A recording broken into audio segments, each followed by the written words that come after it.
Hey YouTube, this is Edward Underhill. I'm here on Monday morning with my review of WrestleMania 33. As I'm recording this, it is currently 12:39 Pacific time. And overall, I gotta say, guys, I really enjoyed WrestleMania 33 overall as a show. There were a couple of matches that I was a little iffy on, but overall, I thought this was a better show than 32. Especially in terms of the outcomes of some of the matches I was much happier with. And the match quality overall I thought was very good. I know some people are probably going to have mixed feelings about the main event, which I'll get to later on. But starting off with the pre-show matches. Now, I didn't watch the pre-show because I don't have the app. And I watched this at my local Cineplex. However, I did ask a couple of people what happened on the pre-show. So for the Cruiserweight Championship Match, Neville surprisingly retained against Austin Aries. Dean Ambrose beat Baron Corbin to retain the Intercontinental Championship, and Mojo Rawley won the Andre the Giant Memorial Battle Royal. Why they moved the Intercontinental title match to the pre-show, I don't know. However, I can see why, because I knew that they were going to probably put a third match on the pre-show. But I do feel kind of bad for Corbin and Ambrose that they were on the main card. But the show started off with America the Beautiful, as always. I can't remember the name of the artist who performed the song, but she did a really good job. Then we had the New Day come out, and the New Day did a really good job as the hosts of WrestleMania 33 this year. Their outfits were absolutely fantastic. They were hilarious. All three of those guys are great. And I can honestly say right now, I do think Mattel is going to make a 3-pack of New Day in the WrestleMania 33 gear. I think it was like Final Fantasy inspired or something like that. But they wore like red outfits or whatever with a whole bunch of stuff hanging off of it. But the first match of the night was AJ Styles versus Shane McMahon. First and foremost, the SmackDown announced team called the SmackDown matches, and the Raw team called the Raw matches. I think Corey Graves, Michael Cole, and Byron Saxton were calling all the Raw matches, and then Tom Phillips, David Otunga, and JBL called the SmackDown matches, with the exception of a couple of matches, which I'll get to. But the show's kicked off with AJ Styles and Shane McMahon, which was a fairly solid match for the most part. It wasn't a high-flying spectacle like I expected, but it was more of a ground assault type of match that they had. Mostly just Shane doing a lot of MMA stuff in the match. AJ used quite a fair bit of high-flying moves all throughout. There were some cool spots, such as when AJ went to give Shane the phenomenal forearm with the trash can, and Shane countered it, and then Shane gave AJ the coast-to-coast dropkick. He also went for the shooting star press. He went for the leap of faith on the announce table on the outside, which he missed. And AJ also hit the Styles Clash, which he looked like he botched because he didn't put both of Shane's arms behind his legs. But AJ ultimately got the win when he dodged a shooting star press from Shane O'Mac and then hit him with a phenomenal forearm for the win. And AJ Styles beats Shane McMahon in your opener, which was a pretty good match for the most part. Then we had one of my favorite matches of the night, which was Chris Jericho versus Kevin Owens for the United States Championship. And Jericho had this giant inflatable list of Jericho on the entrance stage. By the way, the entrance stage for this year's WrestleMania, fantastic. Absolutely amazing.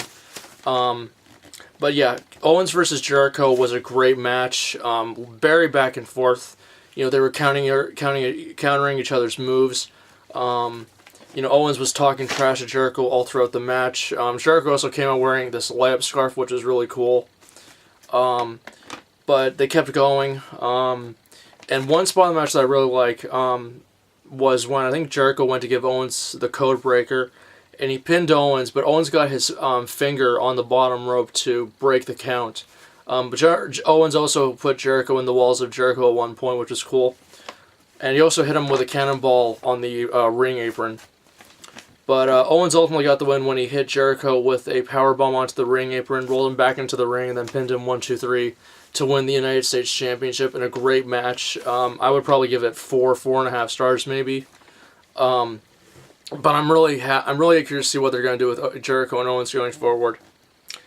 Next up, we had the Fatal 4-Way Elimination match for the Raw Women's Championship, which was Bayley versus Charlotte Flair versus Sasha Banks versus Nia Jax. The entrances for this match were pretty good. It was a pretty good match, I will say. Not as good as the triple threat match from last year's WrestleMania with Charlotte, Sasha, and Becky, but still a really good match. Nia Jax was eliminated first when they pretty much just dogpiled on top of her. Then Sasha was eliminated by Charlotte, I think, and it ultimately came down to Charlotte and Bayley, and they had a pretty good last part of the match. But Bayley ultimately won when she hit Charlotte with the elbow off the top rope to retain the Raw Women's Championship. But it was still a really good match. Then we had the Hall of Fame inductees. The Hall of Fame induction highlights were great. Of course, this year they inducted Diamond Dallas Page, the late great Rick Rude, Ravishing Rick Rude, I should say. Beth Phoenix, Rock and Roll Express, Teddy Long, and the Olympic gold medalist Kurt Angle, and I'm so glad that Kurt Angle is back with the WWE. And the crowd did chant "You suck, Adam" when he came out as a show of respect, which is great. Really looking forward to seeing the 2018 Hall of Fame class. One thing that I thought was kind of weird was that Howard Finkel did not introduce the Hall of Fame class this year, because every WrestleMania that I've watched since 24, he's done it, with the exception of 25, because he was part of that year's class. But I thought it was kind of weird that he didn't for this year's. But yeah, the Hall of Fame induction ceremony highlights were great. Then we had the Raw Tag Team Championship ladder match between Anderson and Gallows, Enzo Amore and Big Cass, and Cesaro and Sheamus. But before the match got started, the New Day came out and said that it was now a fatal four-way match. And the fourth team was the Hardy Boys, and the crowd erupted, including myself. The theater basically exploded, and I freaking flipped my lid. It was awesome. The minute those guys came out and said there was going to be a fourth team, you could hear the delete chants just going, and then the Hardys music hit, and everyone just went nuts. But the ladder match itself was very good. They didn't do too many crazy ladder spots throughout the match, but it was still really good. The crowd was going nuts for the Hardys pretty much, and there were some cool spots, like Matt did the Twist of Fate off of the ladder onto Karl Anderson, and Jeff did a giant Swanton Bomb onto, I think it was Cesaro and Sheamus, onto two ladders that were set between the barricade and the ring. And the Hardys won the match, which was great to see them back. But yeah, one of the best spots of the night for sure was the Hardys showing up. Great to see them back. Then we had the mixed tag team match between Nikki Bella and John Cena versus The Miz and Maryse. Jerry Lawler was one of the guest commentators for the match, and Al Roker did the guest ring announcing for this match, which I thought was kind of weird. This match was okay. I wasn't the biggest fan of this match. I didn't like the fact that Miz pretty much stalled at the beginning, and he mostly just dominated John Cena. The women didn't do a whole lot in this match. It was mostly Cena and Miz, but they did quite a little bit, though. But it ultimately came down to Cena and Nikki pretty much just doing the double team on Miz and Maryse with their finishers and getting the double pin to get the win. And then Cena proposed to Nikki afterwards, which was a nice moment. So it's going to be interesting to see how that whole thing plays out. Then we had the non-sanctioned match between Triple H and Seth Rollins. By far the best match of the night. It wasn't as good as the SummerSlam 2002 match between HBK and Triple H, but it was still really good. The storytelling in this match, first off, Triple H's entrance was pretty crazy because he came out with the police escort, and he came out on this giant three-wheeled motorcycle with Stephanie who came out with him, who looked amazing, by the way. But the match itself was very good. The storytelling of the match was great. Mostly Triple H just tearing apart Seth Rollins' knee. They didn't do too many weapon spots in this match. It was mostly just the steel chairs. They did tease the sledgehammer a little bit, though. At one point, Seth got the sledgehammer, but Stephanie took it away from him. But they did use the announce tables as well. And there was this great part in the match where they were both trying to hit each other with a pedigree, and they each countered it multiple times. But Triple H hit Seth with a pedigree, I think, once or twice. And the end of the match came when Stephanie was trying to hold Seth back so Triple H can hit him. And Seth ducked, Triple H almost hit Stephanie, and then Rollins, I think, gets him with a drop kick, and Triple H gets knocked into Stephanie, who falls through a table that's on the outside, and then that allows Seth to hit Triple H with the pedigree to get the 1-2-3 and gain redemption over Triple H for screwing him out of the Universal title back in the summer. Great match. Match of the night. I'm curious to see what they're going to do with Rollins going forward. He also had a beautiful Phoenix splash as well, and he sold his knee injury really well during the match. Then we had the WWE Championship match between Randy Orton, who was the 2017 Royal Rumble winner, versus Bray Wyatt, who was the champion. One thing I noticed about the belt is that the tip on the left-hand side of the strap was missing. So I don't know what happened with that. But the match itself, in-ring-wise, it was decent for the most part. I wasn't a huge fan. I mean, I thought it was kind of weird that they had the graphics on the ring of the maggots, the worms, and I think the termites or flies or something like that. As Bray was trying to play head games with Orton. But the match itself was decent for what it was. But Orton ultimately got the win with the RKO out of nowhere to win the WWE Championship for the 13th time. Would have preferred to see Bray win, but I'm fine with the outcome. Obviously, the feud's going to continue. Then we had, to my surprise, the Universal Championship match between... also, I think before the WWE title match, we had the music performance, which was okay. But then we had the Universal Championship match, Goldberg versus Brock Lesnar. Now, I went into this match thinking it was going to be terrible. I'm not going to lie. I really thought this was going to be one of the worst matches of the night, but it went as long as it needed to. They beat the hell out of each other. There was a lot of spears. Goldberg hit Lesnar with the jackhammer. Lesnar kicked out. He speared Lesnar through the barricade.